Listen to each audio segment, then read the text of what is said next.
Jesus makes it so simple for us in knowing the difference between being in love and being in lust with the labor. And it makes it so plain for us in chapter 9, verse 37 of Matthew. And it says, the harvest is truly plentiful, but the laborers are few. And if we just back it up a little bit, we see that Jesus says this after he has went about all the cities and the villages, preaching, teaching, and healing.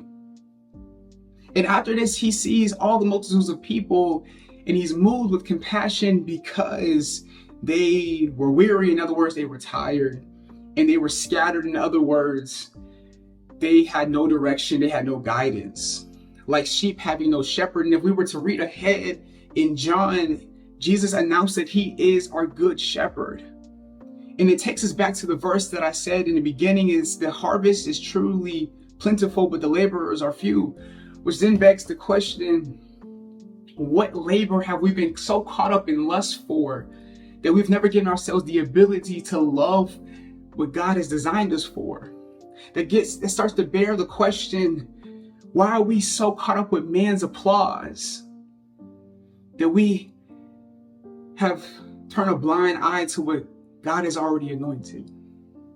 We're so caught up in the pleasing of our idols that we don't even recognize that we have them, that we don't even recognize that we have knocked over God and took him out of our head of our lives, and we have placed idols there instead.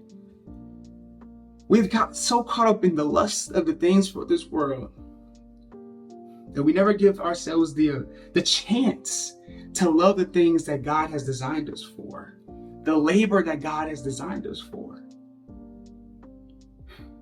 And what I'm saying to you here is give yourself a chance.